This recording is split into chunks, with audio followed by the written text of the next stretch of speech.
com imensa honra e satisfação que vou dar início ao painel Direitos e Garantias dos Contribuintes.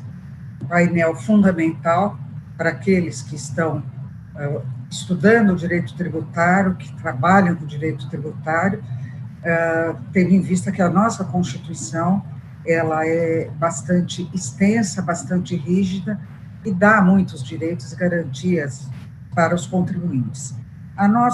O nosso painel será composto pelos doutores Jonathan Barros Vita, Diogo Ferraz, Richard Dottoli, tá certo? Rodrigo Brunelli e Adassar Laís de Souza Santana. Acertei? Não sei. Enfim, eu vou passar a palavra logo de início ao Jonathan, que vai ser o nosso primeiro expositor. Cada um dos participantes vai falar por 15 minutos para que nós consigamos cumprir as metas da comissão organizadora. O Jonathan vai tratar dos direitos e garantias dos contribuintes na jurisprudência do STJ. Apenas para vocês terem conhecimento, o Jonathan é advogado e contador, coordenador e professor titular do programa de pós-graduação da Unimar, pós-graduação em Direito da Unimar, mestre e doutor pela PUC São Paulo, mestre em segundo nível, Universidade Luigi Bocconi de Milão. O Jonathan é um excelente expositor, eu tenho tido oportunidade de ouvi-lo, e agora eu vou passar a palavra para ele, que vai dar início aos trabalhos. Jonathan, por favor. Bem, obrigado, professora Elizabeth Carrasa. Fico muito feliz em estar numa mesa de um tema tão relevante com grandes amigos, né? O Diogo, que é o meu companheiro de viagem do ILAD da Bolívia, o Richard, que a gente tem uma relação já há muitos anos, o Rodrigo, que é companheiro, sempre está lá no Conselho Municipal de Tributos, falando sobre exportação de serviços, e a Adassa, que eu conheci quando a Adassa fazia mestrado. Eu dei aula como professor visitante lá na Católica de Brasília, na disciplina da professora Lisiane Meira, que foi a orientadora da Adassa. Depois eu participei da banca de mestrado e acompanhei toda essa trajetória dela, Então, fico muito feliz. A professora Beth é uma pessoa que, enfim, a gente tem muitas afinidades pessoais, já fizemos viagens acadêmicas, enfim, temos uma relação aí já de muitos anos. Aí eu não posso falar quantos anos eu tenho relação com cada um do painel, porque senão fica difícil. E é claro que palestrar novamente no evento da ABDF é uma honra. Enfim, participei já dos congressos presenciais da ABDF, os dois que ocorreram no Rio, participei da IFA do Rio também, tudo sempre muito bem planejado e capitaneado pelo querido nosso presidente, Gustavo Brigagão, pela Daniele Carliman Brigagão, que também é a nossa diretora de comunicação, e com muita honra eu faço parte da diretoria da ABDF. Feitas essas introduções, eu vou, enfim, usar minha licença poética para dizer que não vou falar necessariamente sobre os direitos e garantias dos contribuintes na jurisprudência do STJ. Eu vou fazer um apanhado geral, já que eu sou o primeiro da mesa, sobre os direitos e garantias fundamentais dos contribuintes, também na jurisprudência dos tribunais superiores, mas também de forma prospectiva e de forma a levar às próximas palestras, que, sem dúvida nenhuma, partem de uma perspectiva de reforma tributária, da tributação da economia digital, da modificação do processo administrativo tributário e de uma nova relação entre fisco e contribuinte dentro do plano da fiscalização. Então, dito isso, eu queria iniciar dizendo que, enfim, historicamente eu me envolvi com o tema dos direitos e garantias dos contribuintes quando, é claro que na vida prática, enfim, em uma série de instâncias, mas de forma institucional, quando eu era o membro da Comissão de Direito Tributário do Conselho Federal da OAB e depois fui secretário da Comissão Nacional de Direito Tributário do Conselho Federal da OAB, Durante esse período, a gente trabalhou muito, tanto na presidência do Alemão, como na presidência do Jean Cleuter, para tentar reviver a ideia de um código de defesa dos contribuintes. Esse código foi capitaneado inicialmente pelo queridíssimo professor Roque Carrasa, pelo saudoso Eduardo Botelho, pelo meu mestre Paulo de Barros Carvalho, dentre tantos outros juristas, e se tentava ali criar bases para uma relação mais sólida e de uma maior confiança recíproca entre fisco e contribuinte. Infelizmente, por questões políticas, a gente tentou fazer um novo projeto, usando como base aquele da lei complementar da década de 2000, que eu aludi.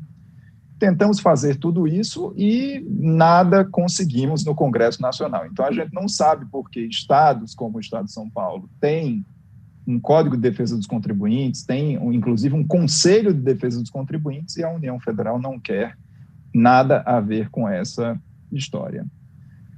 Então, conto essa história para dizer que a gente sabe da relação difícil entre fisco e contribuinte no direito brasileiro. Como eu disse, vários dos palestrantes irão falar justamente sobre espaços que existem nessa relação. A gente tem um processo, como eu disse, de consulta fiscal muito ruim no Brasil, que não é utilizado de maneira efetiva. A gente tem um grau de litigiosidade extremamente grande. Por quê? Porque muitas vezes os contribuintes se sentem desrespeitados e sentem que aqueles compromissos do fisco não vão ser cumpridos perante os contribuintes, garantindo os seus direitos. Até eu vou contar uma história anedótica, mas que é verídica. Eu, como conselheiro do Conselho Municipal de Tributos de São Paulo, a gente julgava um belo dia um caso acho que de SUP, inclusive, e chegamos a uma conclusão na Câmara, né? Dizendo, olha, não vá pedir nada para o fisco, porque se você for pedir alguma coisa, eles vão lhe fiscalizar e vão arrumar alguma multa, e você que está pedindo uma restituição vai ter de pagar algum tributo. E tem um caso concreto que é muito engraçado, até dentro desse contexto, que é o caso das calçadas. São Paulo fez uma nova lei de calçadas para ter ali calçadas planas e mais organizadas e mais lineares, e um determinado contribuinte foi e chegou à administração e fez, olha, eu estou com um projeto para reformar minha calçada, logo que saiu a lei, e queria saber se ele está correto. O que é que ele levou para casa? Um auto de infração, dizendo, olha, você confessou que sua calçada está irregular e por isso você vai receber uma multa e a gente não vai explicar como é que você deve construir sua calçada. Então, a relação entre fisco e contribuinte me parece que é exatamente essa. O contribuinte, os deveres básicos de urbanidade, de celeridade, principalmente de celeridade, não é um dever que é cumprido, e a gente tem, como eu disse, uma cacofonia muito grande, e você, às vezes, fica muito dependente do fiscal que vai lhe atender ou no dia que o fiscal vai lhe atender, para saber como vai ser sua relação efetiva com essa face representativa do fisco. Do fisco, para justamente ter uma relação mais estável e mais urbana. E isso é refletido em vários elementos que depois desaguam no judiciário para serem julgados. Um exemplo disso é a quantidade de problemas relacionados à retenção de mercadorias. A gente, historicamente, tem um histórico muito forte no ICMS, de retenção de mercadorias para pagamento do DIFAL, né, diferencial de alíquota do ICMS. Temos também, e isso acabou de ser julgado no Supremo Tribunal Federal, um contencioso expressivo sobre as importações e a possibilidade ou não de retenção de mercadorias na importação. E isso tudo sempre resvala naquela discussão clássica. O que são as chamadas sanções políticas para pagamento de tributos? A jurisprudência do STJ e jurisprudência do STF tem inúmeros exemplos de sanções políticas. A gente tem caso, por exemplo, em São Paulo, em que o sistema da nota fiscal paulistana, eletrônica, ele travava quando você estava inadimplente. E quantas liminares não foram concedidas justamente por isso. Então, saber que não se pode criar esse tipo de gravame ao contribuinte para impedir, digamos assim, o curso regular das suas atividades é algo bastante conhecido. Agora, sempre resta a pergunta: quais são os limites a essas ações estatais? A gente viu que o Supremo chancelou um limite, quando, no clássico caso American Virginia, do STF, o Supremo vai lá e diz: olha, aqui é um problema de um devedor quanto mais, é um problema que está afetando a concorrência, porque esse contribuinte nunca pagou um tributo, e por conta disso a licença dele produzir cigarros, que tem uma licença especial, pode ser cassada por conta da abusividade e por conta desse problema concorrencial. Agora, será que essas justificativas são justificativas válidas para isso? Sem a gente saber exatamente o que significa essa sanção política? Então, vejam que a jurisprudência sinaliza, talvez, os hard cases e os easy cases, dizendo o que é com certeza e o que não é com certeza. Então, reter mercadoria é sanção política? Todo mundo diria que sim. Aí agora, no caso de importação de mercadoria, os Supremo diz: olha, você tem de deixar garantia para liberar, ou então tem de ter o processo de valoração aduaneira corretamente. Então, veja que já houve uma mitigação, digamos assim, da jurisprudência clássica, principalmente no ICMS de FAO. De outro lado, tem casos fáceis. Será que você fazer uma fiscalização, ou será que você protestar um título do contribuinte é uma sanção política para pagamento de tributo? Não. O protesto de títulos foi algo que gerou uma celeuma imensa. Eu, particularmente, como disse, na Comissão Nacional de Direito Tributário do Conselho Federal da OAB, fui instado a me manifestar algumas vezes. O Conselho Federal da OAB, que sempre tem o parecer da Comissão de Direito Tributário, participou, inclusive, desses julgamentos, tanto no STJ como no STF. E a posição sempre era: a gente precisa tomar cuidado com confundir um protesto de dívida e a impossibilidade de cobrança dessas dívidas, porque muitas vezes, principalmente, e a professora Beth, que conhece muito bem o direito tributário municipal, tem a grande obra sobre IPTU, sabe que os pequenos municípios, se não tivesse protesto de dívida, não iam cobrar IPTU de ninguém, de absolutamente ninguém. Então, nesse caso, a decisão do STJ e a decisão do STF foram decisões legalistas. Existe uma lei que prevê a possibilidade de protesto. E, por conta disso, não se trata de sanção política. Essa conduta não é abusiva.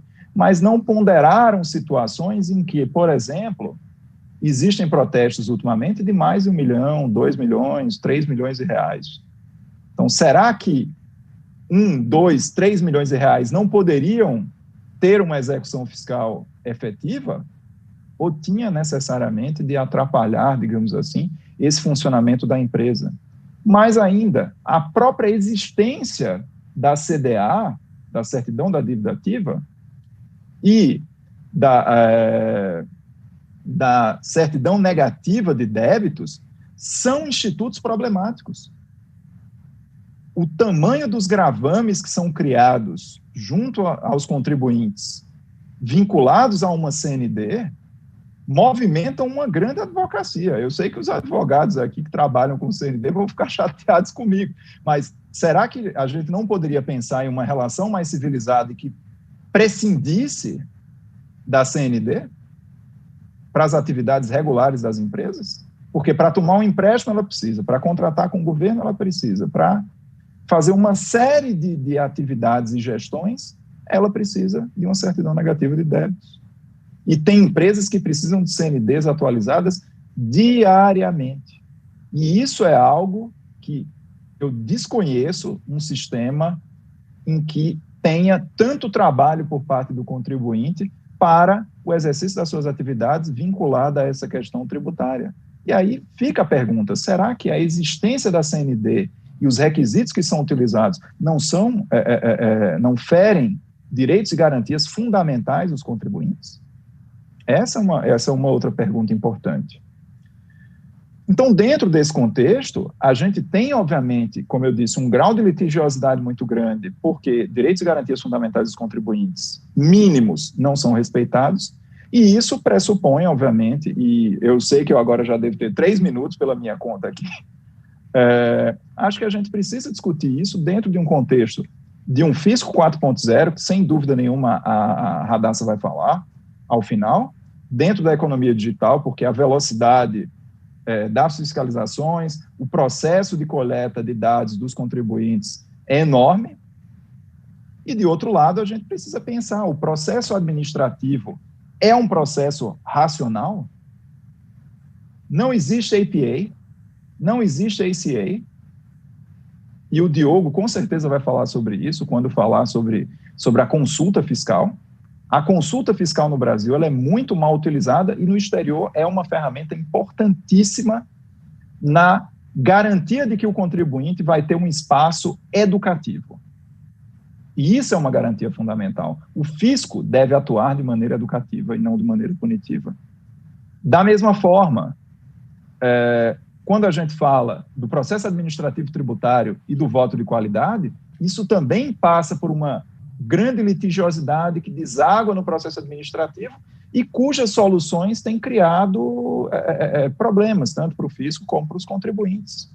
Será que a transação tributária, a arbitragem em matéria tributária, não são elementos que podem mitigar os problemas estruturais, principalmente a impossibilidade de declaração de inconstitucionalidade no processo administrativo tributário, e que tudo isso acaba, como eu disse, desaguando na existência ou não, na necessidade ou não de um voto de qualidade, que vai ser, inclusive, já antecipo aqui, vai ser objeto da nossa pergunta aqui do painel, então já comecem a ficar preparados. E, por fim, a gente tem um procedimento fiscalizatório sem maiores balizas. A gente sabe que o advogado faz a diferença no procedimento fiscalizatório.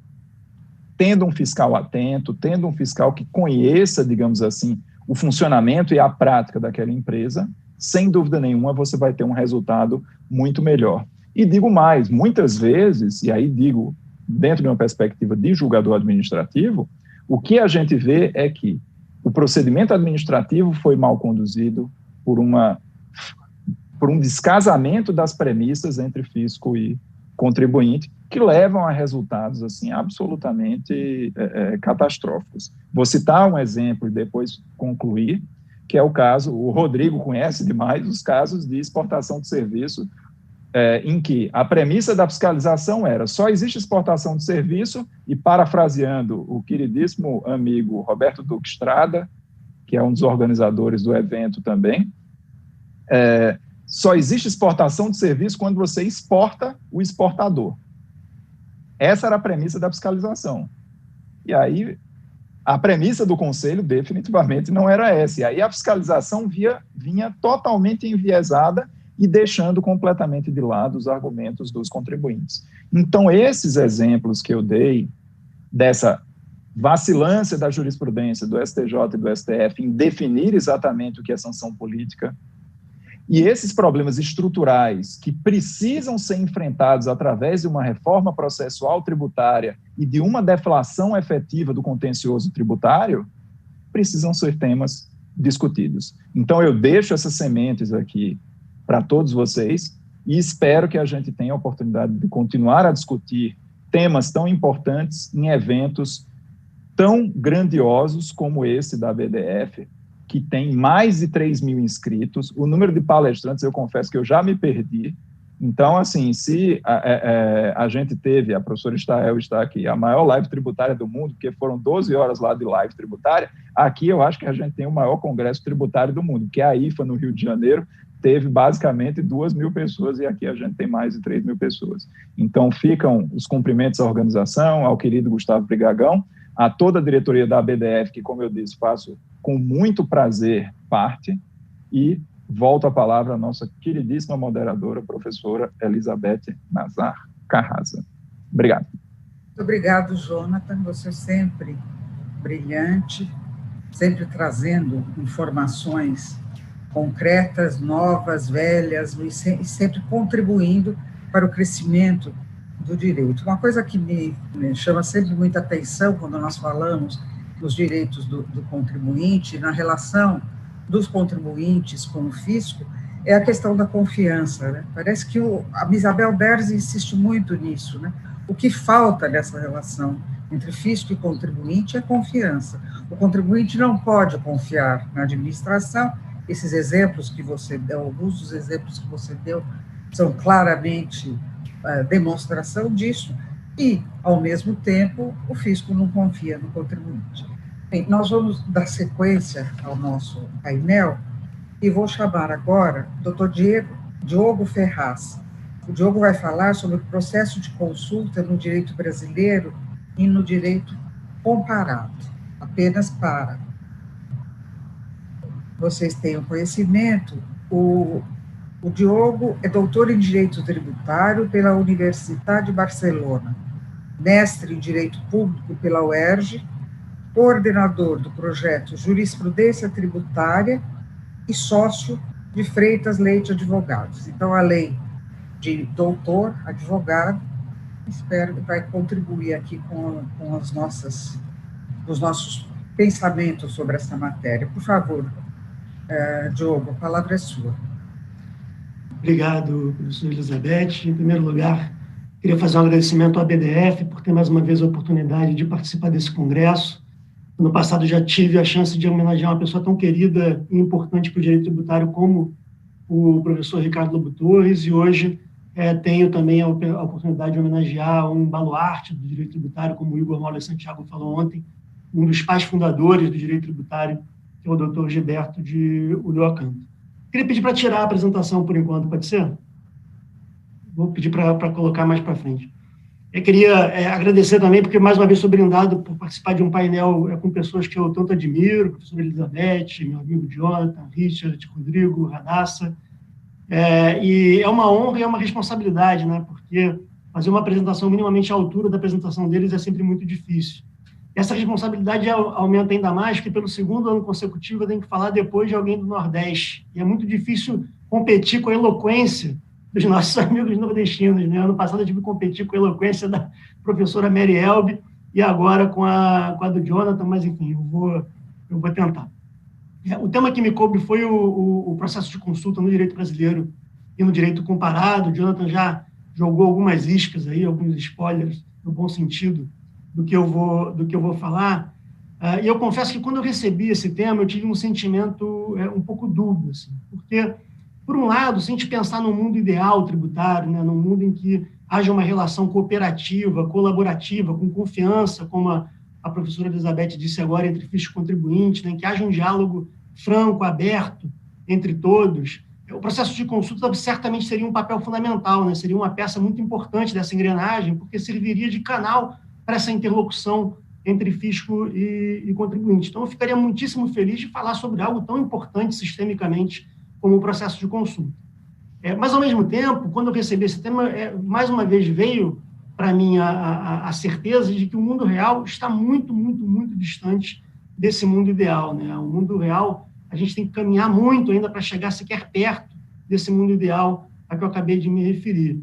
E essa distância no processo de consulta, por curioso que pareça, ela é exemplificada por dois extremos. Um extremo, eu acho que é o que a gente tem aqui no Brasil, e o Jonathan já antecipou muito bem aqui, que é uma completa ineficiência do sistema, do procedimento de consulta, né? Eu, particularmente, conto nos dedos de uma mão, às vezes, que eu recomendei para um cliente fazer uma consulta de administração tributária, e conto em menos dedos ainda, às vezes, que eu fiz realmente uma consulta para administração tributária. E isso decorre de uma impressão generalizada, e claro que toda generalização comporta lá suas exceções e é, em certa medida, injusta em alguns casos, mas uma impressão generalizada de que o processo de consulta aqui no Brasil é utilizado muito mais como mais uma ferramenta arrecadatória, mais uma ferramenta de detecção de uma oportunidade para o fisco, né? Se tem uma dúvida aqui, então tem alguma teoria que eu posso construir para cobrar alguma coisa que eu nem estava pensando em cobrar, do que como uma ferramenta de diálogo entre fisco e contribuinte. Aí, para usar um exemplo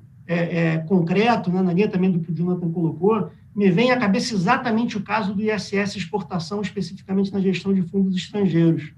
Até 2008, a gente tinha um mercado mais ou menos uníssono, no sentido de que haveria exportação, até que uma gestora, um braço brasileiro de uma gestora estrangeira, resolveu fazer uma consulta ao município de São Paulo. O estrangeiro, o gato escaldado tem medo de água fria, né? Então falou, olha, eu só vou aceitar não pagar um tributo se a autoridade fiscal me der um papel assinado dizendo que eu tenho mesmo esse direito. E aí fez a consulta e, a partir daí, o município de São Paulo criou toda uma teoria, todo um entendimento que oscilou muito ao longo do tempo, como o Jonathan também antecipou, tentando cada hora tampar um buraco que tinha na posição que foi formada pelo município de São Paulo, e gerou um contencioso que se arrasta até hoje. Não tem previsão de definição, pelo menos no futuro próximo. Então, a gente vê um processo de consulta que deveria ser um instrumento pacificador, gerando um contencioso, né? Uma coisa muito atípica. Mas há também um outro extremo, que não é necessariamente positivo, mas que acontece, por exemplo, em alguns países da União Europeia, que era o seguinte: na União Europeia, como vocês sabem, há uma restrição muito grande a que os estados concedam subvenções, subsídios, incentivos fiscais, né? A ideia é proteger o livre mercado, a livre concorrência. Só existe livre mercado, mercado comum europeu, se houver livre concorrência, não só entre as empresas, mas também entre os países. E aí, o que alguns países faziam? Eles usavam o processo de consulta para, de forma camuflada, conceder um regime especial ou conceder um incentivo fiscal, porque o processo de consulta é muito mais difícil de detecção, né, que não tem a mesma publicidade do que uma lei, por exemplo, concessiva de um incentivo fiscal. Isso gerou uma reação na União Europeia, a reboque de todas as iniciativas internacionais, aí, né, BEPS, etc. e tal, que desagou numa diretiva em 2015 que tentou solucionar o problema de uma forma inteligente, não vedando, obviamente, que os países respondam às consultas dos contribuintes, né, mas criando um sistema de troca automática de informações sobre soluções de consulta, sobre respostas a consultas no âmbito de operações transfronteiriças ou de acordos de preço-transferência que o Jonathan citou também agora há pouco. Então, é complicado, né? A gente vê que tem dois extremos que os dois são negativos, né, no final do dia. E agora, sim, eu peço para projetar a apresentação, já passar para o primeiro slide, porque, na minha visão, o que a gente tem, na verdade, é um cenário de busca de equilíbrio. Pode passar, por favor.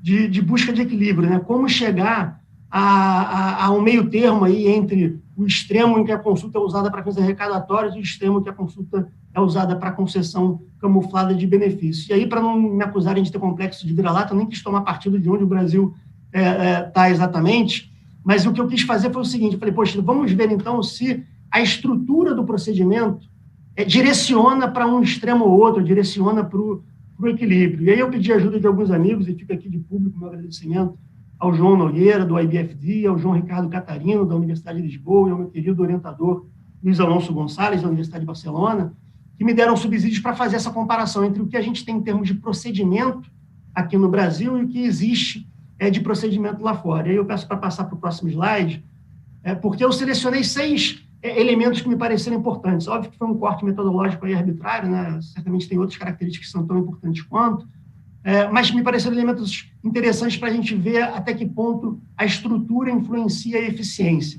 E aí, começando pelo primeiro ponto, que é a obrigação de responder, a gente vê que, em alguns países bastante desenvolvidos, sequer há a obrigação do fisco responder à consulta do contribuinte. A Finlândia tem que, pelo menos, responder alguma coisa, né? nem que seja uma resposta para dizer que não vai responder o mérito da consulta. Na França e na Alemanha, a gente tem casos em que há a obrigação de responder, em outros não.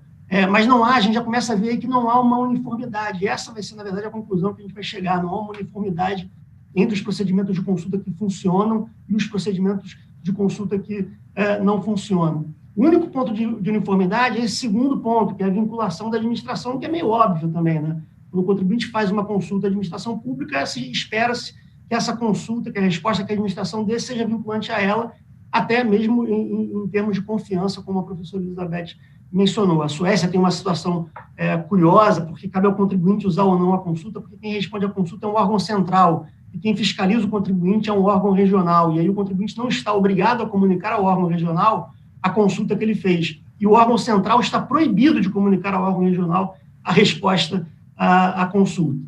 Passando para o terceiro ponto, sobre a aplicação automática a outros contribuintes, né, que seria um ponto muito importante para a questão de isonomia, para a questão de livre concorrência, a gente, mais uma vez, vê que a maioria dos países não aplicam automaticamente uma resposta para outros contribuintes. A gente tem só a Dinamarca e a Holanda que tem essa previsão. No Brasil e nos Estados Unidos há um sistema meio híbrido, né, porque, como a gente sabe aqui no Brasil, em alguns casos, a solução de consulta tem um efeito de vincular a administração também para outros contribuintes. Nos Estados Unidos também há uma hipótese semelhante.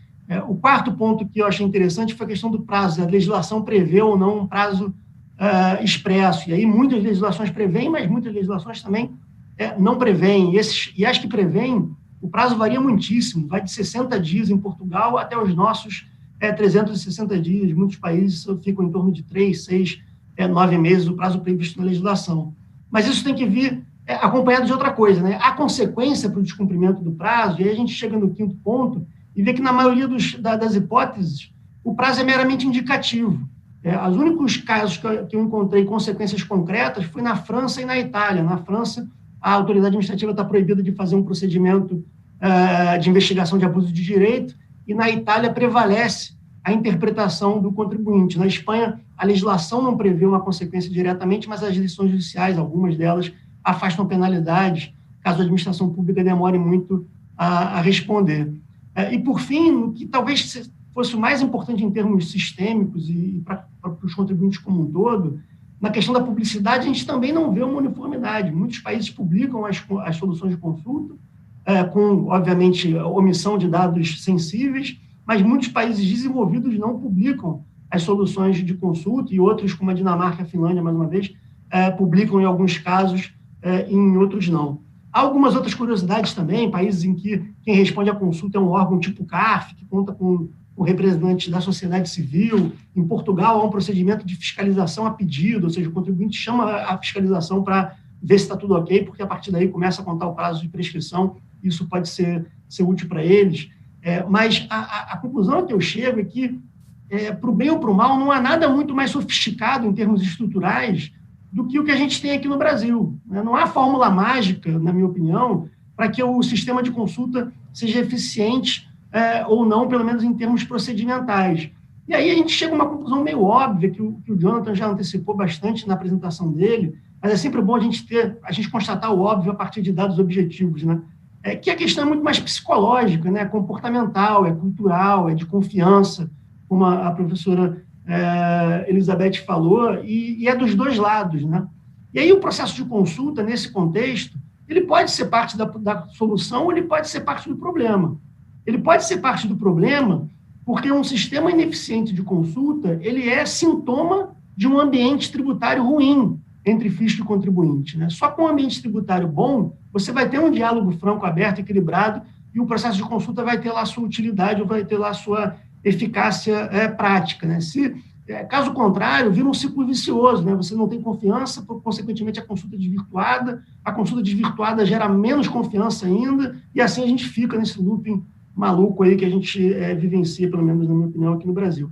Mas também pode ser parte da solução. A partir do momento que você tem respostas equilibradas às consultas, você incute na sociedade como um todo maior confiança na administração tributária, e aí sim a gente pode começar um ciclo virtuoso em que o ambiente como um todo melhore. E aí a discussão que a gente pode ter é quem tem que dar o primeiro passo, é o fisco ou o contribuinte.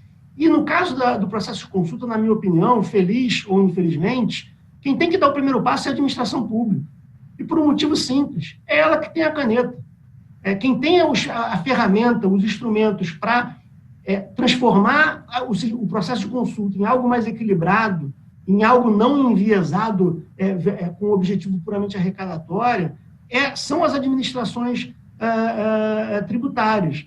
E aí eu tenho que reconhecer que nos últimos 10 ou 15 anos houve alguns avanços, mas na minha opinião, se eu falo na minha opinião pessoal, minha mulher me mata, eu odeio essa expressão, mas na minha opinião,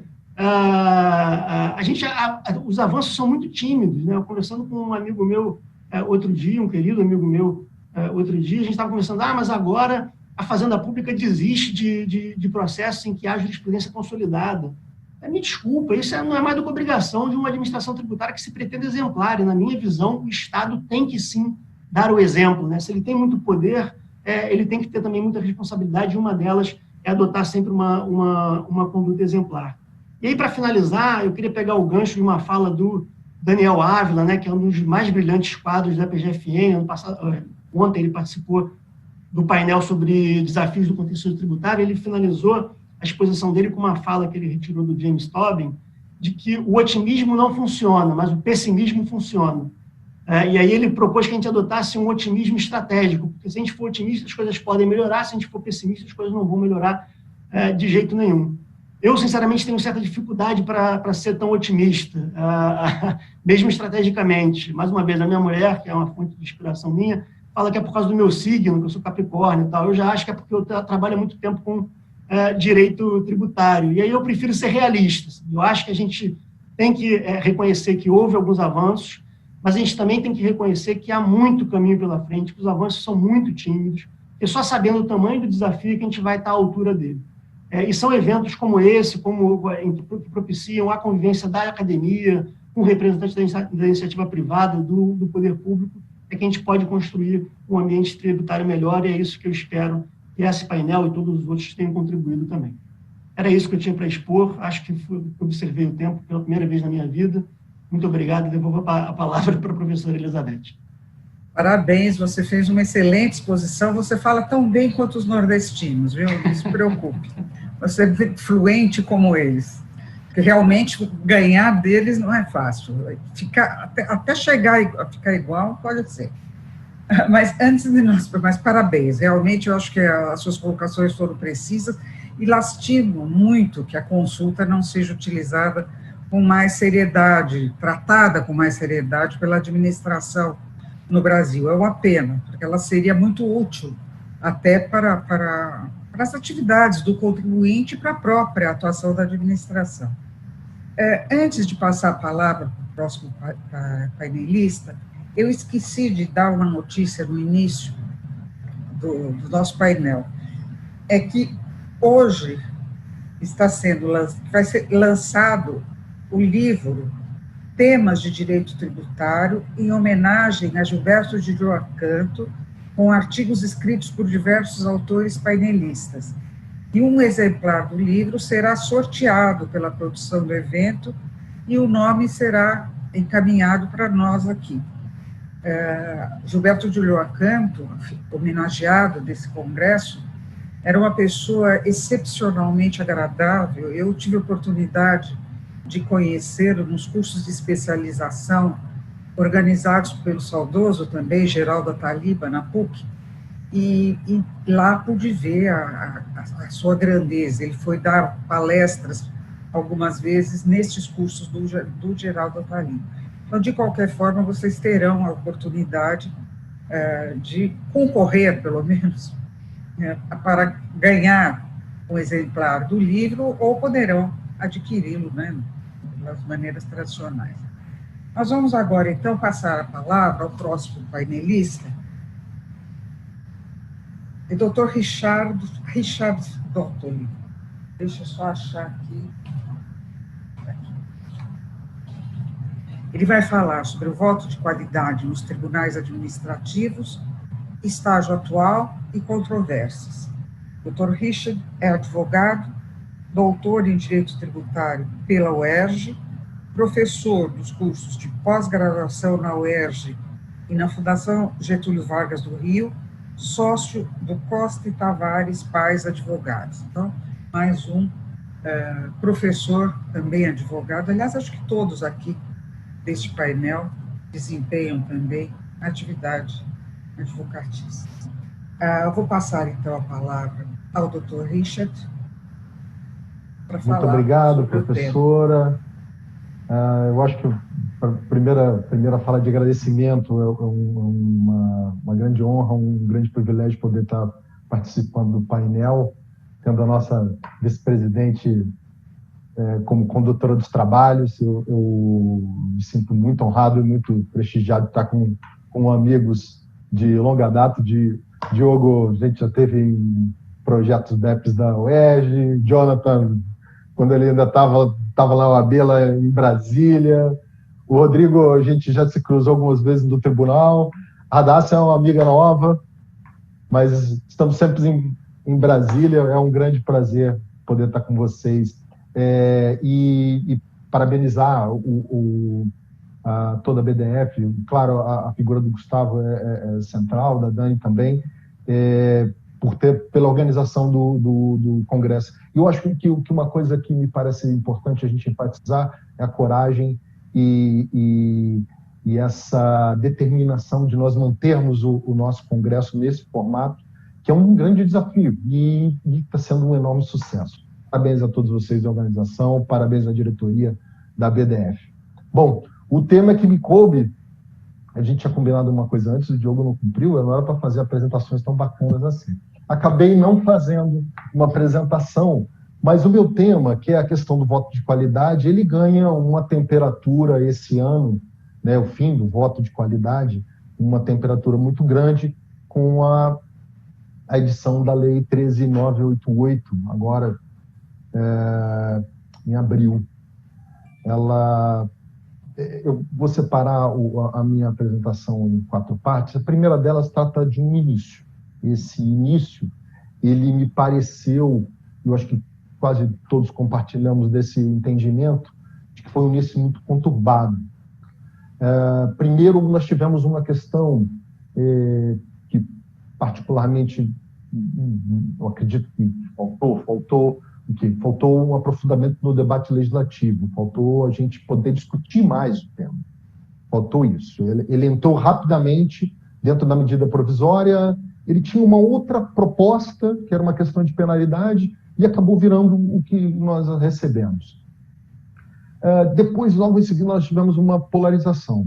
De um lado, nós tínhamos estatísticas, críticas com relação ao voto de qualidade, em que o voto de qualidade acabava criando situações, do ponto de vista, que prejudicavam os contribuintes,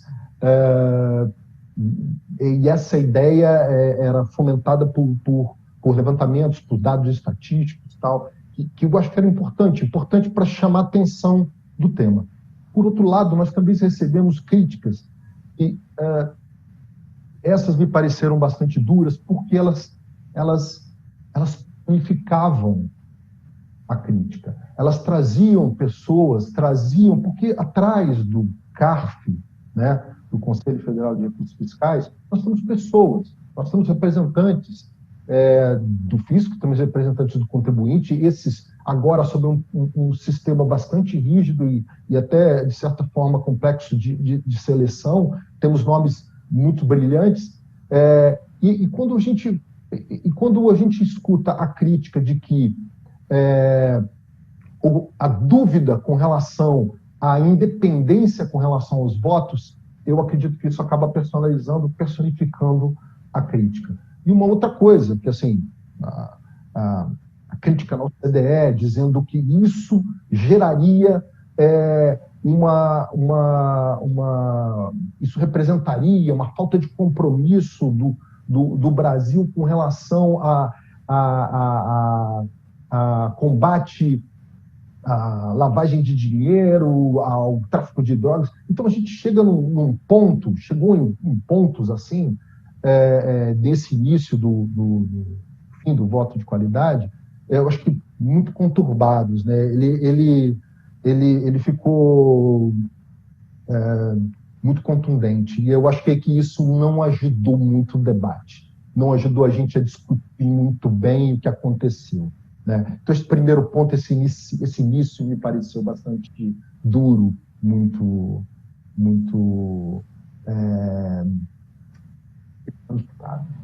um lado, o representante do fisco prejudicando o contribuinte numa expectativa dessa, e do outro lado, o representante do contribuinte que não vota de acordo com as teses da Fazenda, que, na verdade, são críticas que tiram a liberdade, criam dúvida com relação à liberdade. E isso me parece, meus amigos, não ser a verdade, não ser o caminho da discussão. O segundo ponto que eu queria dizer para vocês é que depois, em julho, nós tivemos uma portaria. O ministro da Fazenda traz uma portaria 260, e ela desanuvia algumas questões, deixa outras ainda em dúvidas, mas eu acho que um dos pontos importantes, querendo fazer um destaque, é a questão dos embargos de declaração, em que não se aplica o fim do voto de qualidade. Apesar de ser difícil a gente fazer uma estatística, mas eu tive algumas decisões de presidentes que aplicavam o artigo 65, parágrafo 3º do regulamento do CARF, para considerar que despachar, né, e não conhecer os embargos de declaração, o que evitava, ou não sei se nos meus casos de não havia admissibilidade, mas enfim, o fato é que nós experimentamos essas situações, mas o caso é que a portaria 260 traz em julho, então esse desafio, eu acho que nós temos algumas dúvidas, alguns temas que não ficaram muito claros, porque depois ele dá efeitos aos embargos de declaração com aplicação, né, aos embargos de declaração com efeitos infringentes, então acho que ficou um pouco anuviado. E uma dúvida que quer dizer, eu não tenho, mas nós tivemos alguns debates com alguns colegas que para eles não ficou muito claro se nós aplicaríamos a questão de voto de qualidade quando tivessem em jogo uma manifestação de inconformidade, um recurso voluntário por manifestação de conformidade. Eu entendo, apesar de pode haver até existem alguns pensamentos diferentes, mas eu entendo que toda manifestação de inconformidade ela vem acompanhada por uma notificação da exigência de um valor, que foi aquele que foi compensado. E já o contribuinte, quando recebe o despacho decisório, já o recebe com a aplicação da penalidade, da multa, da atualização. Então, me parece, acho que talvez se a portaria trouxesse esse assunto, melhoraria, mas me parece não haver dúvida de que, em caso de manifestação de conformidade, no caso de recurso voluntário de manifestação de conformidade, apesar de estar discutindo o crédito, nós estamos falando da exigência de um tributo ou da não compensação do mesmo. Então, me parece que esse é um ponto que a portaria veio desanuviar. Bom, esse pós, né, o que aconteceu logo em seguida? E aí me criou uma curiosidade de entender como é que o CARF se comportou, o que aconteceu. Eu tomei a liberdade de fazer uma pesquisa que ela é um tema, o tema do corte arbitrário, eu gosto muito dele porque delimita um pouco o que a gente não vai ver, mas o que nós fizemos foi fazer um filtro no CARF a partir de 2016 das decisões que foram publicadas e nós encontramos ali 111 decisões em que o CARF, em que as turmas, né, que as sessões, eles aplicaram o empate, considerando o contribuinte como vencedor. Nós temos estatisticamente, na primeira sessão, que trata de imposto de renda pessoa jurídica e contribuição social sobre o lucro líquido, que tem uma lista grande, eu vou tratar dos principais tributos, e a terceira sessão, então, mais ainda. Mas na primeira sessão nós tivemos 8 decisões. Na segunda sessão, que trata de imposto de renda, ITR e INSS, nós tivemos 90 decisões, reconhecendo o direito, quando houve empate, reconhecendo o direito do contribuinte, o voto é proclamado em favor do contribuinte.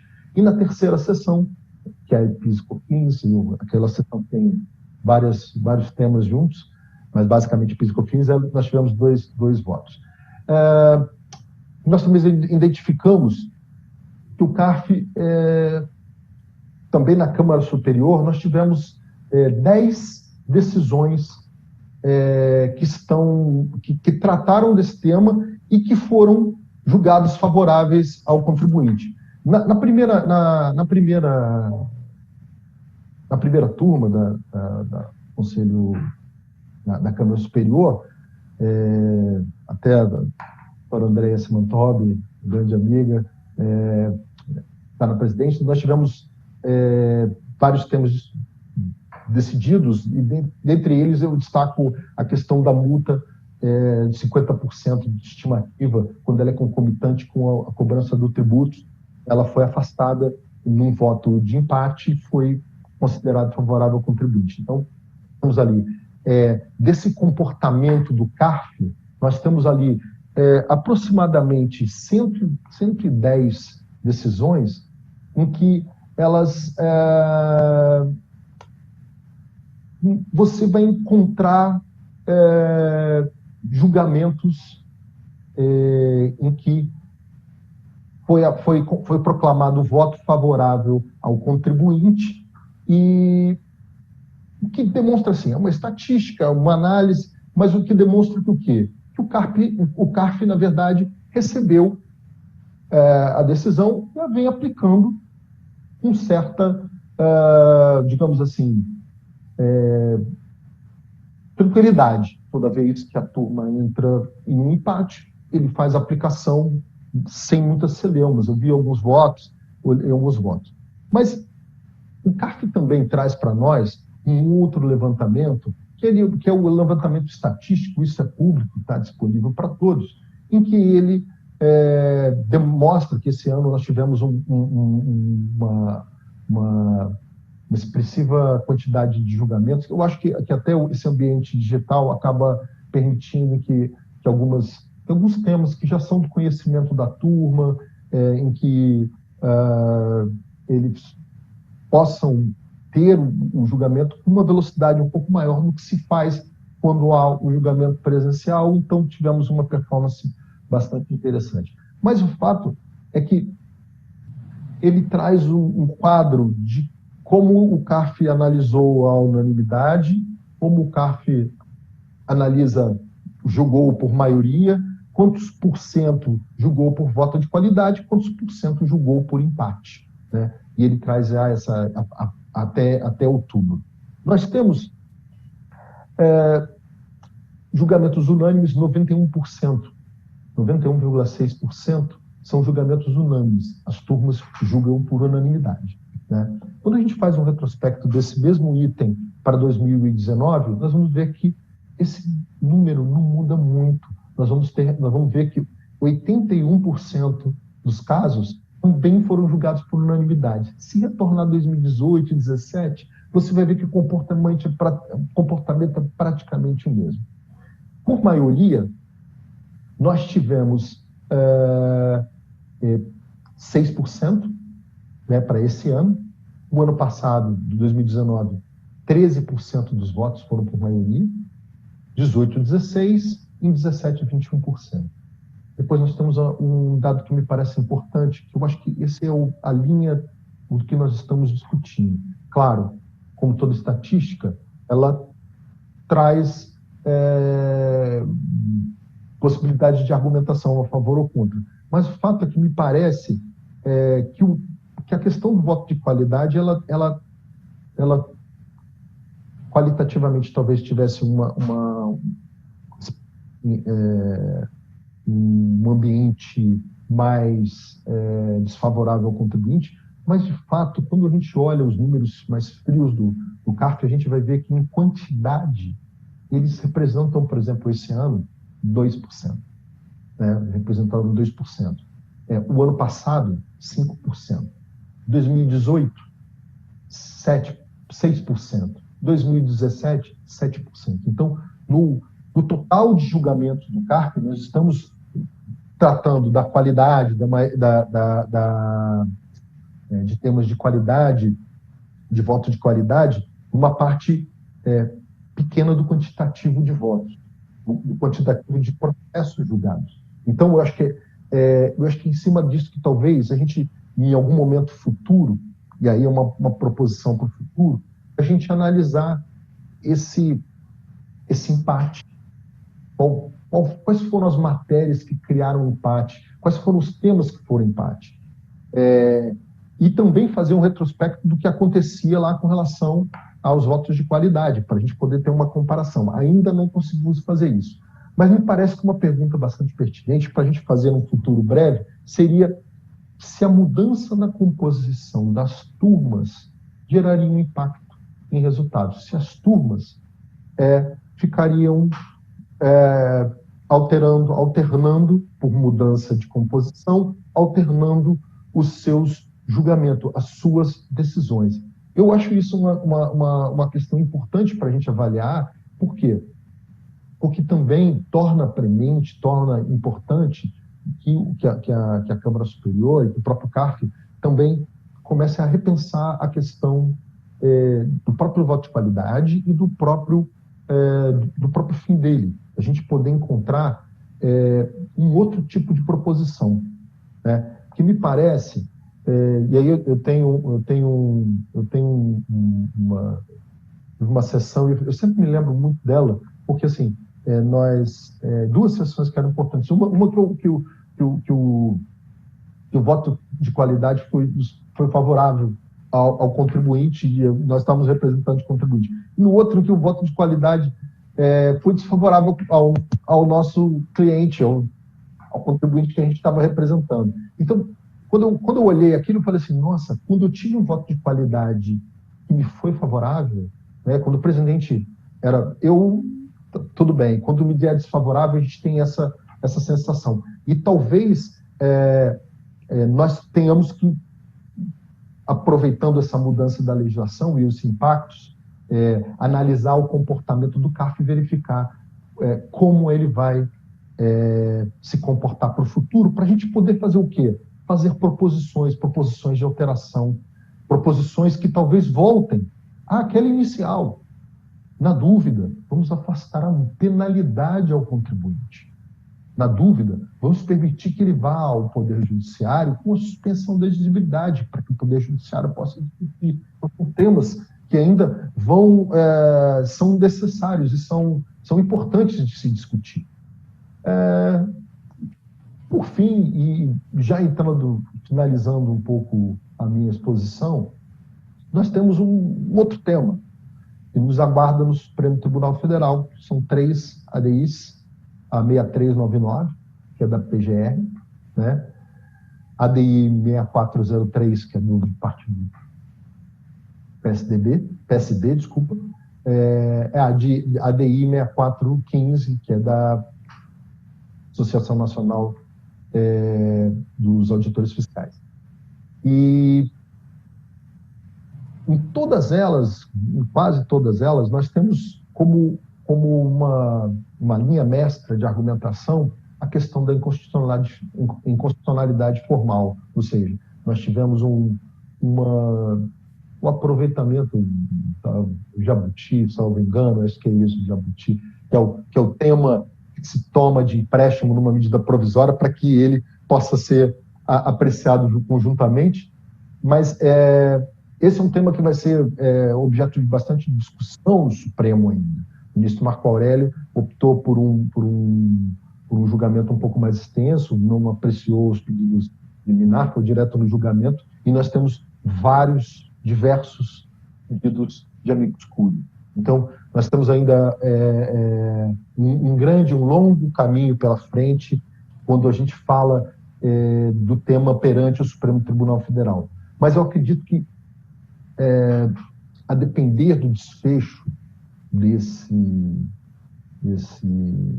casos que estão lá no Supremo, me parece que a modulação dos efeitos vai ser absolutamente necessária. Por quê? Nós estamos... O CARF ele não deixou de fazer as aplicações nos empates, dando o voto proclamando o voto em favor do contribuinte, e me parece que seria muito, muito, muito ruim em termos de segurança jurídica que uma decisão do Supremo posterior pudesse alcançar esses direitos que já foram reconhecidos com relação aos contribuintes. Então, eu entendo que o tema ele ainda vai merecer muita reflexão, eu acho que nós, tendo a oportunidade de vê-lo como ele acontece no dia a dia do CARF, nós vamos ter a oportunidade também de talvez tecer críticas mais serenas com relação a cada um deles. Ok? Muito obrigado a todos, muito obrigado pela oportunidade. Muito obrigado. Richard, parabéns pela sua exposição. Esse tema é bastante árduo, é bem complicado e ainda está em ebulição, né? Nós até temos uma pergunta para os nossos congressistas relacionada ao tema, exatamente para ter uma visão de um número maior de pessoas se manifestando sobre ele. Nós agora vamos passar a palavra ao doutor Rodrigo Brunelli. Doutor Rodrigo vai falar sobre os limites à fiscalização, produção de provas por parte dos contribuintes. O doutor Rodrigo Brunelli, ele é pós-graduado em Direito Internacional pela Universidade de Leiden, não sei como fala, de Leiden, talvez, não sei. Professor do INSPER e do Summer Program do International Tax Center de Leiden, diretor da BDF e do Instituto de Pesquisas Tributárias, e ainda sócio de Ulloa Canto Advogados. Então, também um profissional bem completo, como todos os outros deste painel. Eu vou passar a palavra ao doutor Rodrigo para falar sobre o tema mencionado. Por favor. Muito boa noite a todos. Como vocês podem imaginar, é uma honra enorme participar desse evento, né? Seja pela BDF, eu tenho tantos amigos, dentre os quais alguns panelistas aqui, seja por ser em homenagem ao Dr. Gilberto, que é o fundador do meu escritório, que eu tenho a honra de pertencer há 25 anos. Infelizmente, eu não trouxe a minha edição do livro, que a Radassa e o Diego colocaram. Aqui, eu falo, até fazendo um comentário, essa foto, que agora o Jonathan também mostra, ela consta aqui de uma sala de reunião aqui do nosso escritório. Então, é um orgulho muito grande participar de um evento em homenagem a uma pessoa tão marcante na vida de todo o direito tributário e, obviamente, na vida do nosso escritório. Fazendo uma propaganda rápida, esse livro é simplesmente fantástico. Eu folheei o índice, poucas vezes eu me vi naquela situação, eu quero ver esse artigo, eu quero ver esse. Daí, quando no 10º eu queria continuar lendo, eu falei, bom, depois com calma eu vejo todos esses artigos. Também é uma alegria muito grande participar de um evento, como vocês falaram bem, organizado com a coragem que o Gustavo teve e todo o comitê científico, de organizar um evento dessa monta no momento em que a gente vive. O Gustavo também é um grande amigo, também foi sócio do escritório por muitos anos, tive o prazer de conviver com uma pessoa realmente brilhante, não só profissionalmente, como um amigo muito especial. Então, dito isso, eu primeiro falo da minha alegria de participar de um painel tão qualificado e cumprimento aqui a todos na pessoa da nossa comandante, da nossa chair, professora Elizabeth Carrasa. E passando ao tema, curiosamente, eu fiquei muito feliz quando vi esse tema, porque é um tema que eu adoro. Como eu respiro o processo administrativo e fiscalização há muitos e muitos anos, alguns de vocês já tivemos boas discussões em tribunais administrativos, alguns aqui, e eu acho o tema apaixonante e que muitas vezes ele é negligenciado. Como nós temos uma formação na carreira jurídica tributária muito focada aos princípios, à doutrina, muitas vezes a gente relega a prova a um segundo plano, o que eu acho um erro brutal. Como o Jonathan comentou, e eu já ouvi dele em outras oportunidades, de outros julgadores administrativos, como, por exemplo, a conselheira Gisele Bossa, que vai comandar um painel amanhã e é profunda, assim como ele, profunda estudiosa da prova no processo administrativo, que esse tema, às vezes, quando a gente pega um auto de infração, você tem uma sensação um tanto quanto esquizofrênica. Parece que o fiscal falou uma coisa, o contribuinte falou outra e o auto uma terceira. Eu falo, da onde que veio aquele conjunto de informações tão dissonantes, né? Então, o primeiro comentário que eu faria na questão da prova o processo administrativo começa no termo inicial de fiscalização. Então, aquele hábito de alguns contribuintes de buscar o advogado ou o escritório de advocacia no momento da lavratura do auto, eu acho extremamente arriscado, porque é no processo de fiscalização que se estabelece o que a fiscalização quer saber, o tipo de prova que vai demonstrar o seu direito e que vai determinar qual é a força do auto de infração a ser lavrado e da defesa contra ele. Então, felizmente, pelo menos empiricamente hoje, a maior parte dos contribuintes já tomou consciência dessa relevância de procurar assessoria jurídica no momento do início da fiscalização e não no auto de infração. Então, é algo que eu acho que, ao longo dos anos, foi uma preocupação que se transmitiu aos contribuintes. O que eu fiz aqui, eu busquei selecionar algumas situações peculiares na questão da prova no processo administrativo, que geram casos curiosos. A primeira, não poderia deixar de ser, é a preclusão no processo administrativo. Ou seja, basicamente, todas as leis nas esferas municipal, estadual e federal disciplinam que o contribuinte deve apresentar a sua defesa e as suas provas no momento da impugnação, precluindo o seu direito de fazê-lo em momento posterior, ressalvada a força maior, o fato ou ato superveniente e a contraposição de atos que surjam em momento posterior. Eu tenho algumas críticas a essa preclusão fechada no processo administrativo. Em primeiro lugar, a função do processo administrativo é garantir liquidez e certeza ao crédito tributário. Se assim faz sentido eu limitar a produção de prova no momento inicial do processo? Aqui nós não estamos falando, e esse eu acho que talvez eu tenha uma visão romântica e ingênua do processo administrativo fiscal, mas o processo administrativo ele é muito diferente do contencioso judicial cível, por exemplo, onde há duas partes contrapostas, com interesses contrapostos. O processo administrativo, eu não vejo esse interesse contraposto, ou pelo menos ele não deveria existir. O fisco, e acho que foi muito bem dito nas exposições que me antecederam, o fisco ele é administrador do tributo. Ele não é a contraparte do contribuinte. Ele está lá para apurar o tributo certo. Então, não existe o fisco ganhar um processo. O fisco ganha um processo se ele cobra o tributo justo ou deixa de cobrar o tributo injusto. Nesse passo, a preclusão no processo administrativo tem que ser vista com muita, muita parcimônia.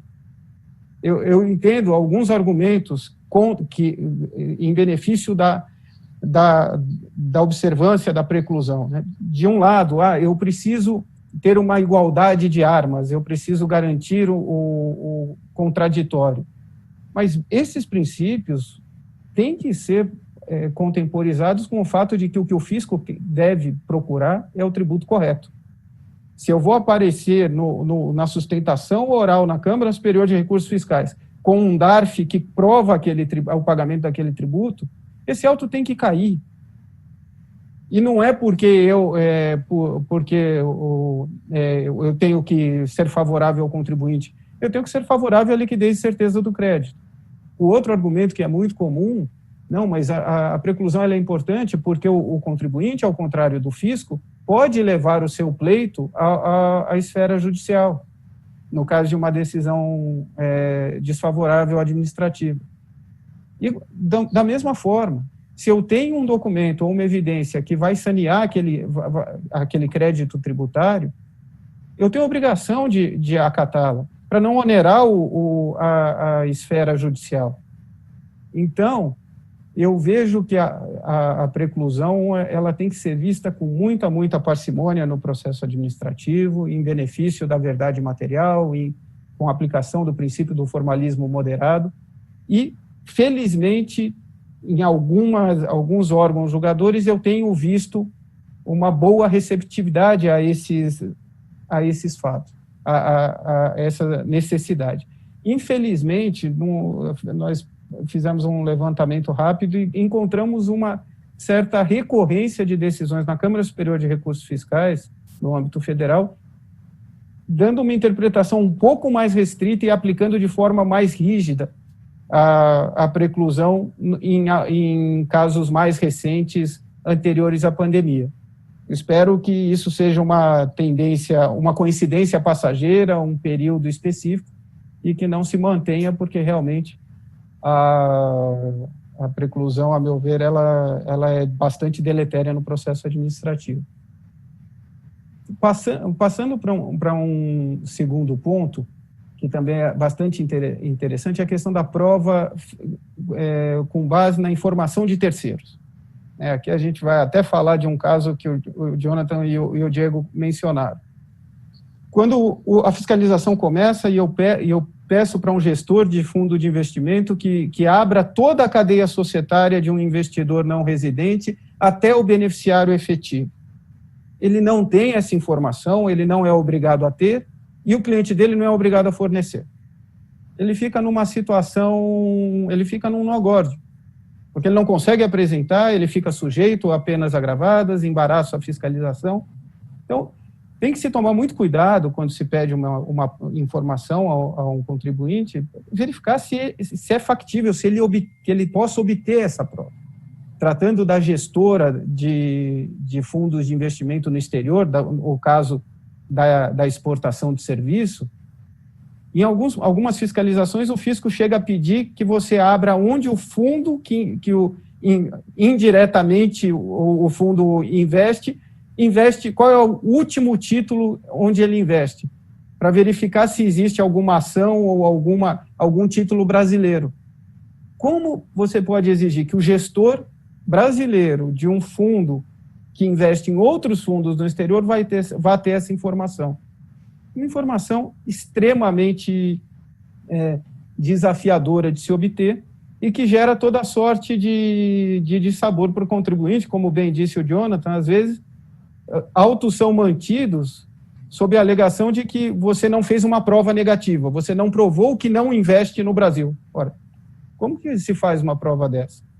Então, também tem que se tomar cuidado na viabilidade da prova e se aquela prova é uma prova que está acessível ao contribuinte para o qual você pede.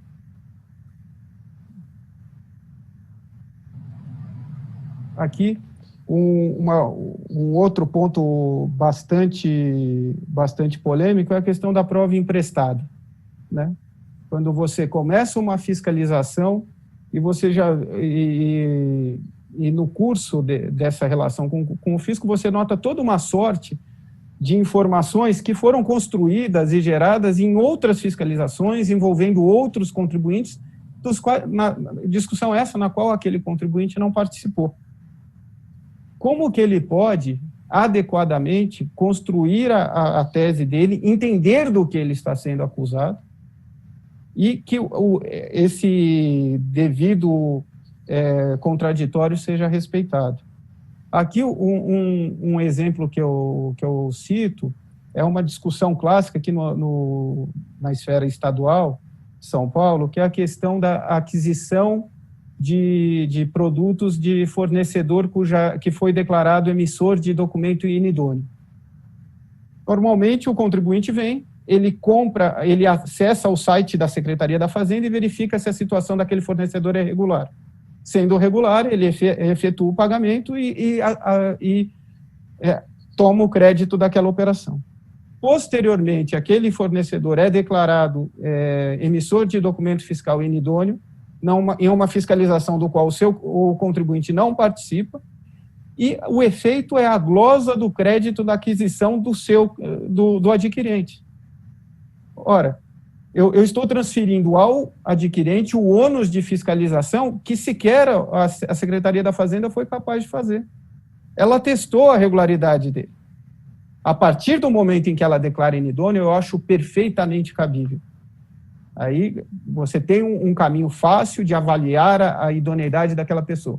Mas antes disso, o atestado veio do próprio ente fiscalizador. Então, a prova emprestada tem que ser utilizada no processo administrativo com extrema parcimônia.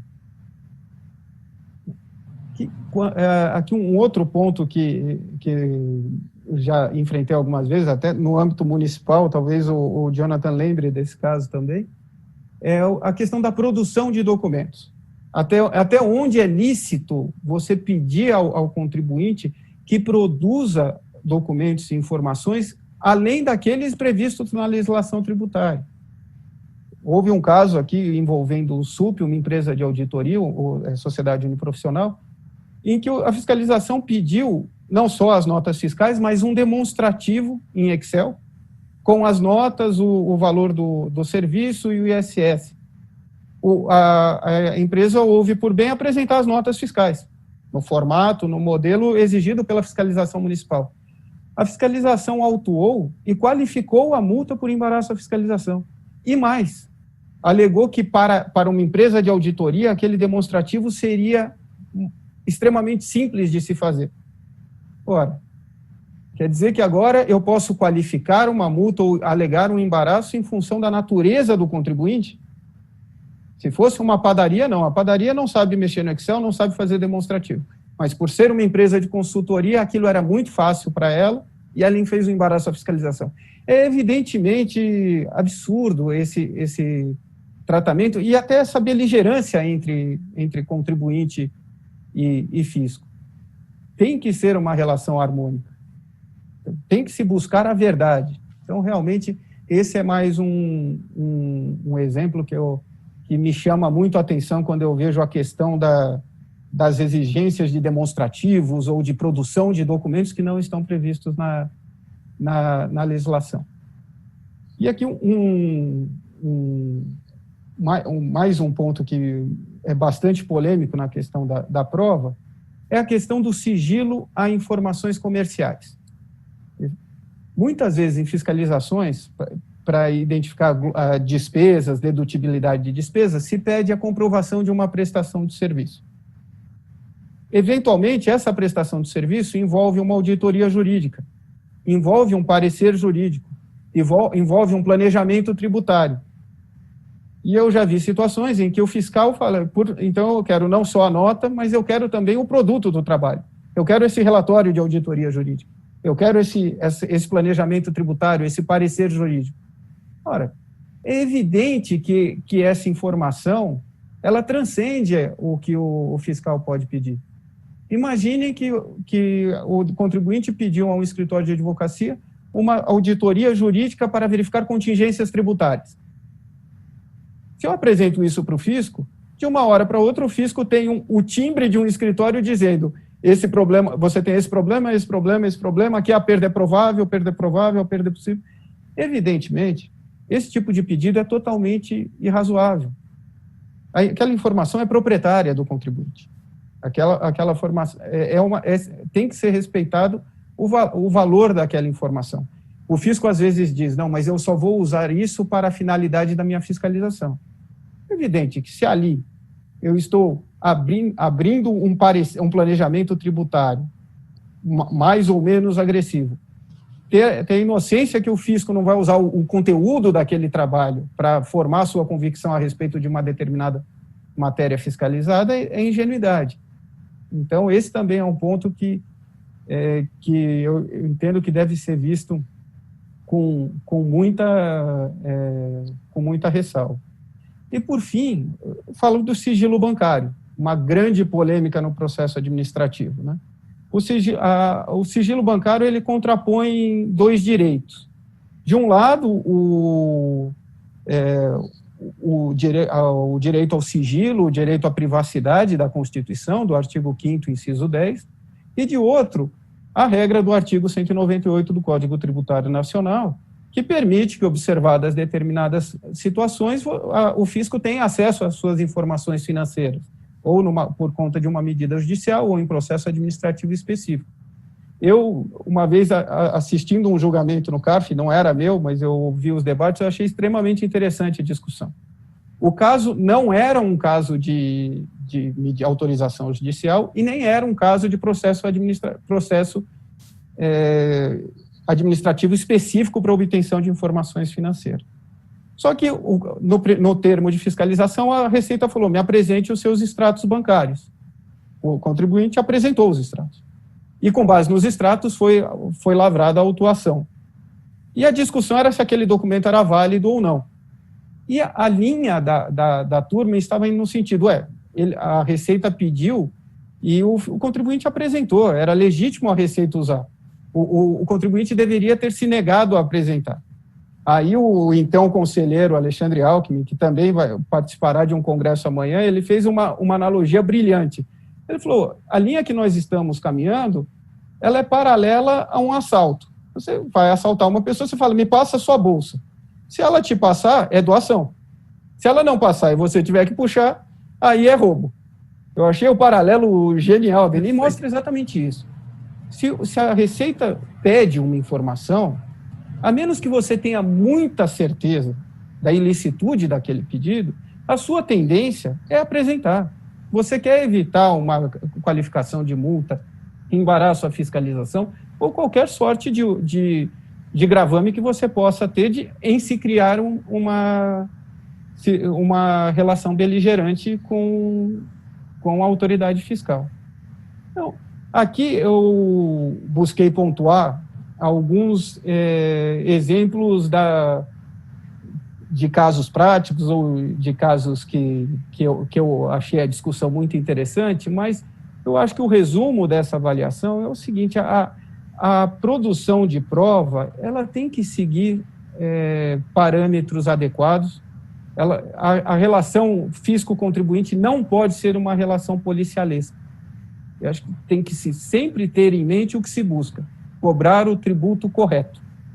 Não se trata de ganhar ou perder, se trata de exercer a função de administração e fiscalização tributária da maneira que se deve exercer. Agradeço muito a oportunidade. Parabenizo você, Rodrigo, pela sua magnífica exposição. Realmente, o processo administrativo é um momento importante na verificação da ocorrência do próprio fato gerador em concreto, do próprio fato incorrido, para se verificar a existência do débito tributário, e essa posição policialesca do fisco, ela tem que ser evitada. O Ataliba sempre falava isso, né? O administrador não é dono da coisa pública, ele é gestor. Se ele é gestor, ele deve atuar da maneira adequada. Então, ele não tem que ganhar a causa, como você disse. Ele tem que aplicar o direito corretamente. Concordo perfeitamente com as suas observações. Muito bem, muito obrigado pelas suas palavras. Vamos agora passar para a doutora Hadassah. Falei certo agora? Laís de Souza Santana, que vai tratar da segurança jurídica dos contribuintes e tributação 4.0. Nossa doutora pela Universidade Católica de Brasília, assessora legislativa em matéria tributária na liderança do PSD na Câmara Federal, advogada, professora no Instituto Brasiliense de Direito Público, IDP, e na Escola de Políticas Públicas e Governo da Fundação Getúlio Vargas. Com a palavra, por favor, doutora. Professora Beth Carrasa, que prazer estar sendo mediada pela senhora, que eu tenho uma admiração profunda desde a minha graduação.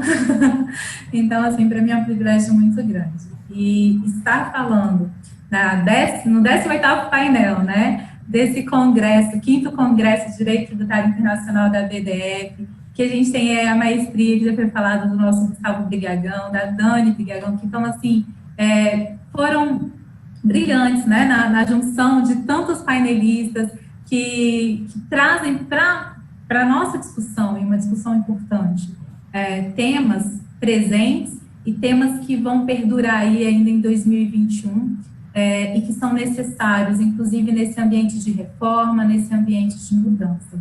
Bom, para você que está nos assistindo, que ficou até agora, peço que fique mais um pouquinho, a gente já está no 18º painel, eu sei que já é o último painel, mas vamos juntos discutir um pouco sobre tributação 4.0 e segurança jurídica. Eu vou reiterar aqui algumas coisas que os colegas falaram, né, meu amigo Jonathan, enfim, sobre a questão das sanções políticas e sobre o fisco e a atuação do fisco, a necessidade de confiança, trazida também pela professora Beth Carrasa, enfim. Coloco para vocês o seguinte: todos nós sabemos que o nosso mundo já não é o mesmo. Dentro das nossas relações que são instáveis, que são complexas, dessas questões voláteis, inclusive ambíguas, né? Porque quando a gente fala dessas discussões em que a gente precisa a discussão que está posta ali é uma discussão que não tem uma definição pronta em si mesma. Tanto é que foi necessário um voto de qualidade para tomar uma decisão. E aí a gente está falando de um mundo presente, de uma situação, de um contexto do sistema tributário atual, já odierno, que ilustremente, né, a gente pode falar, o nosso ordenamento jurídico tributário ele foi construído com forte influência desse nosso honrado mestre, que foi Gilberto Ulloa Canto, a quem a gente está aqui homenageando com esse exemplar, com esse livro, que traz grandes autores. Mas esse nosso ordenamento, que foi sim construído sob a influência do nosso mestre Gilberto Ulloa Canto, ele está sob ponto de inflexão.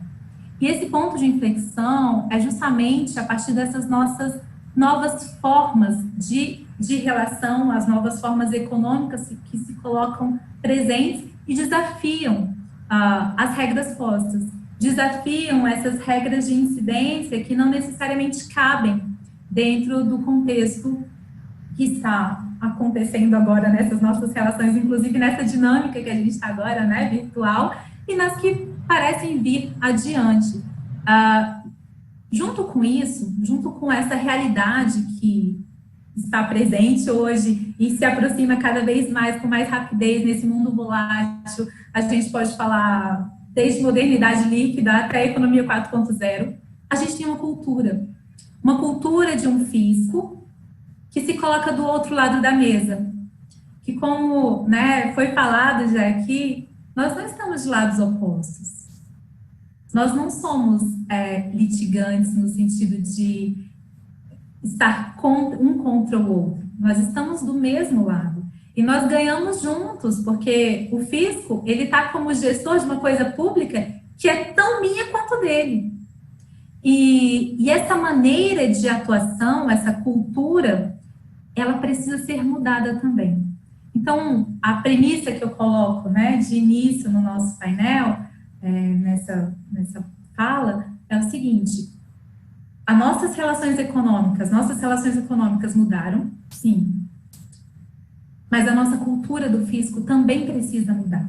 E antes de falar de reforma tributária, que não é o tema da mesa, apesar de ser um tema presente na minha vida, né, quem me acompanha tem visto, a gente está debatendo a questão de reforma tributária já há algum tempo, mas não é esse o tema. Mas independente de pensarmos uma reforma tributária, é imperioso que se mude uma cultura. E não é uma lei que muda uma cultura, não é assim, coloquei na lei e mudou.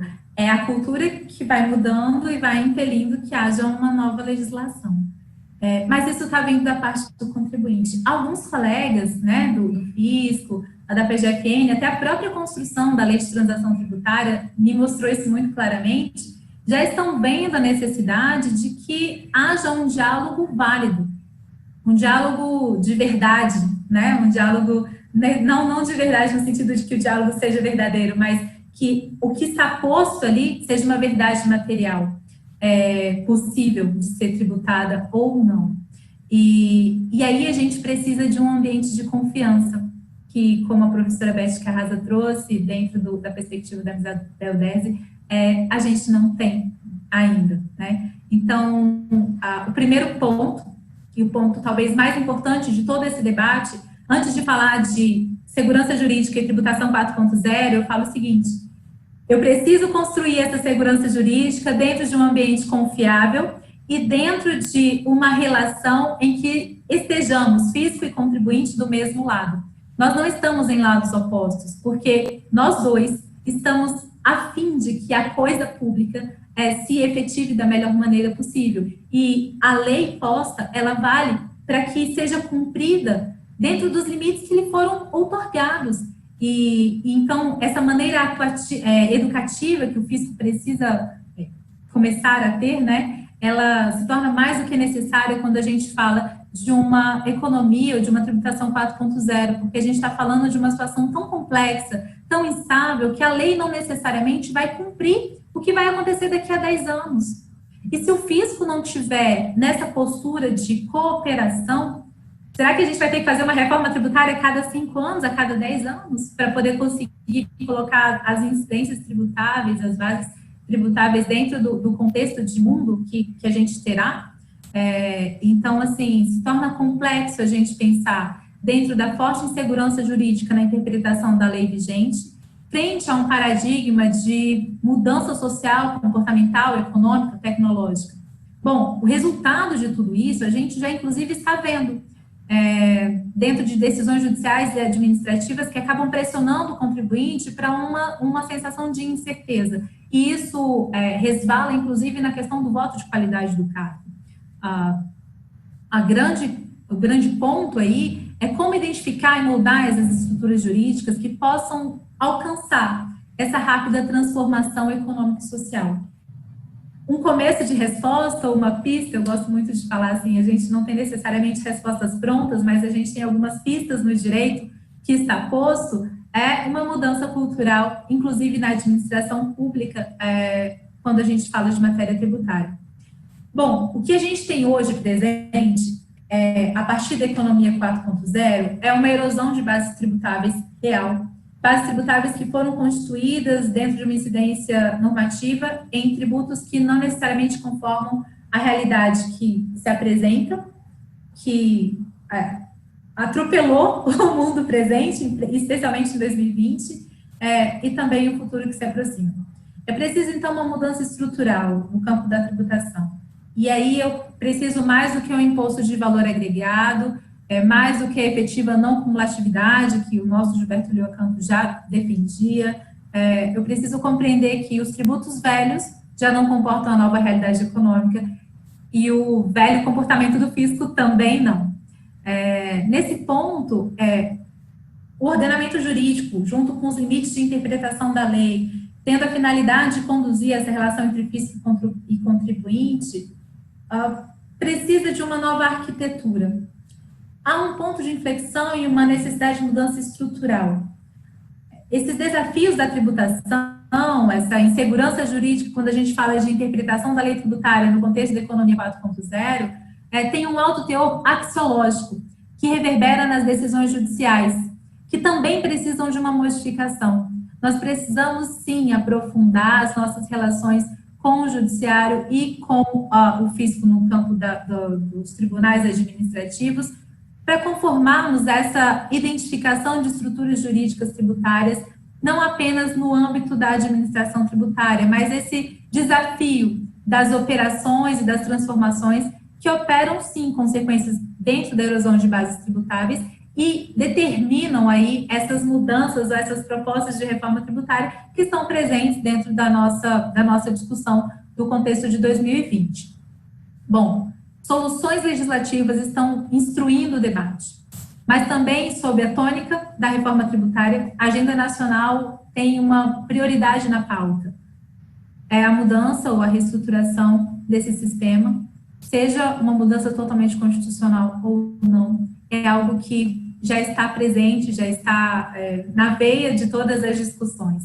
São mudanças que envolvem a possibilidade, inclusive, do uso da inteligência artificial para trazer eficiência à arrecadação, para reduzir contencioso, para trazer maior segurança jurídica. Mas espera aí, se a gente está falando de uma insegurança jurídica tributária dentro de um campo em que há uma personificação, né, da decisão, e ainda assim a gente tem essas celeumas, será que construir um outro campo de decisão a partir do uso da inteligência artificial para trazer aí eficiência para a arrecadação, será que isso vai trazer resultados econômicos e qual é o limite do devido processo legal tributário a partir desse contencioso tecnológico, vamos dizer assim, que parece se aproximar do direito tributário brasileiro? Outro ponto são os deveres instrumentais, que todos nós sabemos significam um dos maiores entraves para a gente pensar na melhoria do índice de ambiente de negócios. Esses deveres instrumentais, de repente, podem ser praticados, inclusive fiscalizados pela inteligência artificial. E aí há um custo-benefício positivo no que a gente chama de eficiência da cobrança do tributo, inclusive na diminuição do tempo do contencioso. Mas aí fica um contraponto.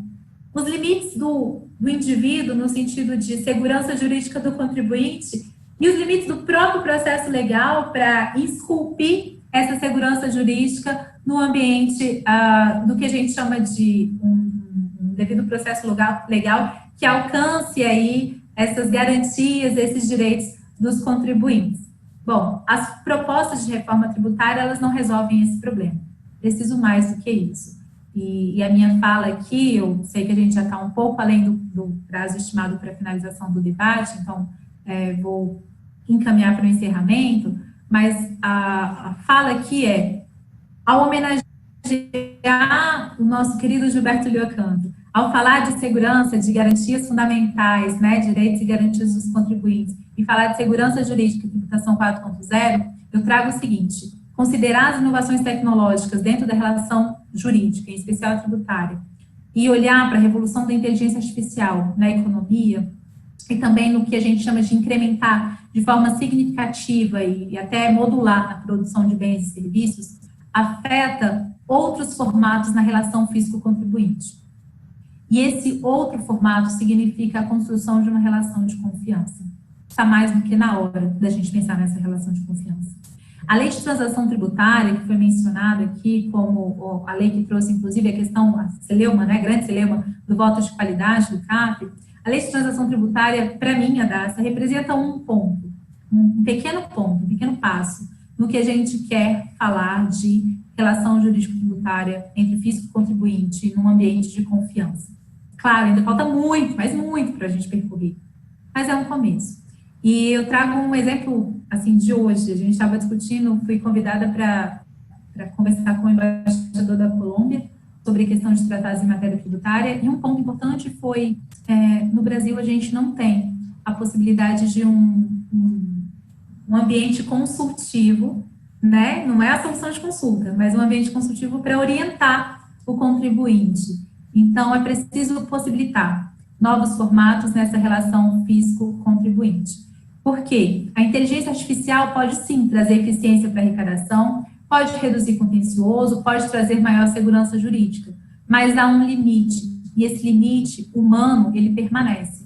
É preciso observar, dentro dessas mudanças que acarretam, né, o nosso mundo, dentro dessa construção jurisprudencial em que o STF tenta decidir com os instrumentos que tem, algo que não se parece possível decidir, como a gente está vendo nas discussões sobre o que a gente chama de tributação 4.0, há um rompimento de paradigma que tem que ser olhado não só na evolução e na solução de problemas, mas precisa resultar em segurança jurídica, e não o oposto, que é o que tem acontecido no Brasil. Então, termino o meu painel, né, a minha fala dentro desse painel, falando o seguinte: o nosso objeto de discussão precisa olhar também para a relação fisco-contribuinte. Não adianta eu querer mudar o sistema se eu não olhar para a necessidade de construção de um cenário de confiança. Se esse ambiente de confiança não acontecer, o ambiente de reforma tributária não será suficiente para o que é preciso e para os limites que são necessários no que a gente chama de direitos e garantias do contribuinte. Agradeço imensamente participar, né, desse painel, mediado ali pela nossa querida professora Elizabeth Carrasa, junto com Diogo Ferraz, Richard Ottoli, Jonathan Vita e Rodrigo Brunelli. Para mim foi um prazer inestimável estar nesse congresso da BDF com vocês. Muito obrigado pela sua participação, quero parabenizá-la também pela sua exposição, apesar de eu discordar de muitas questões referentes à reforma tributária. Eu não acho que o nosso sistema é ruim assim, pelo contrário, eu acho que o sistema constitucional é bom, o problema não está, na minha opinião, aí. Como acho que o momento para a reforma não é esse, o momento de pandemia, mas, enfim, a nossa discussão não é sobre reforma tributária. Concordo plenamente com você com relação à questão dos deveres acessórios.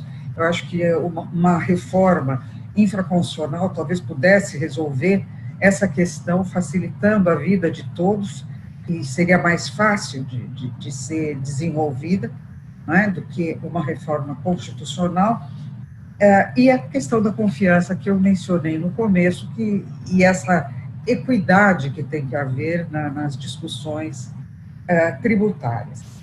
Antes de passar para a parte final do nosso painel, eu apenas quero anunciar o nome do congressista que foi sorteado, que ganhou o livro. O nome dele é Renato Senda. Parabéns, Renato, você ganhou o livro do Congresso, tá? Nós vamos agora para a parte final do nosso painel. Eu já agradeço a vocês todos pelo que vocês fizeram até agora, que foi maravilhoso, mas no final eu falo mais um pouquinho. Né? O Jonathan sabe que eu falo pouco, e diferente do Rock, né, que fala bastante. Bem, agora nós vamos passar para a resposta da questão que está sendo submetida aos congressistas e que deve estar aí em algum painel, não sei aonde. Os congressistas deverão, para responder à pesquisa, a pergunta é: você é a favor da extinção do voto de qualidade no contencioso administrativo? Vocês terão que rolar a página do navegador do computador ou do celular para baixo até que apareça o texto votação eletrônica ao vivo. Em seguida, deverão clicar logo abaixo desse texto no quadro verde, indicado com vote aqui.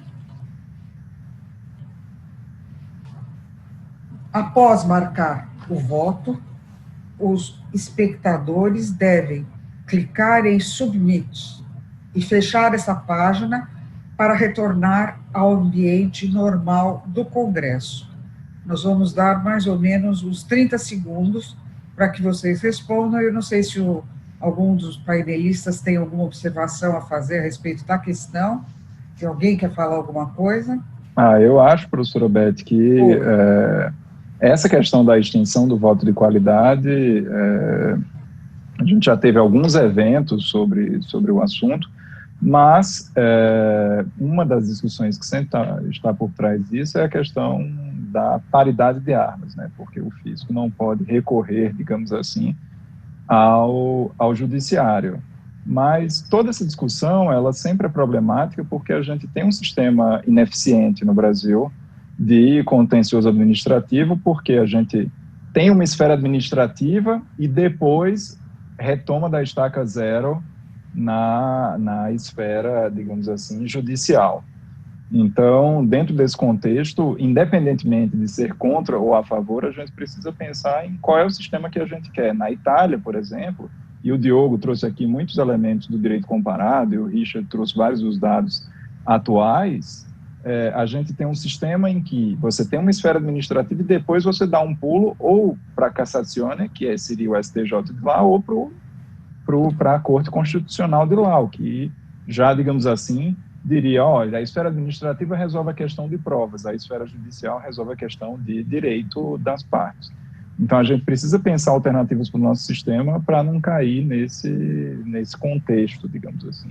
Eu teria, obviamente, muito mais o que falar a respeito disso, mas, assim, só para deixar a polêmica e deixar todo mundo do painel louco, eu, na realidade, vou dizer que eu acho que o voto de qualidade ele era desnecessário, porque, em caso de empate, a presunção é de validade do ato administrativo. Entretanto, em caso de penalidade, a presunção aí sim é de inocência. Mas como o processo ele visa única e exclusivamente na parte material delimitar o crédito tributário, o ato administrativo ele deveria ser preservado, exceto na parte da penalidade. Muito bem, muito obrigado, Jonathan.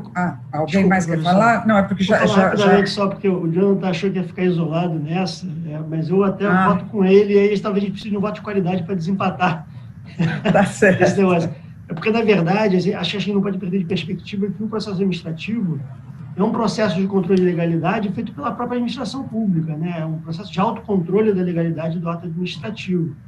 Então, para mim, não é abstratamente absurdo que a última palavra caiba à administração pública, especificamente no que se refere ao tributo em si, não às penalidades, porque, como o Jonathan falou, acho que aí a gente já teria uma solução até na legislação, né, no CTN, para excluir as penalidades. O problema, mais uma vez, aí vem a reboca de tudo que a gente falou, todos acho que falaram isso sobre o comportamento, sobre o ambiente e tudo mais, está na aplicação do voto de qualidade, né? Que passou a ser, quando tem voto de qualidade, é 100% a favor da Fazenda. Não deveria ser assim num ambiente mais equilibrado. Bem, eu vou agora, vocês me dão licença, porque já está aqui na minha tela o resultado da votação. 69% dos congressistas votaram sim, estão a favor da extinção do voto de qualidade, e 31% votaram não. Então, esse é o resultado da nossa pesquisa aqui a respeito do tema. Bem, eu acho que agora nós não temos mais tempo para mais nada.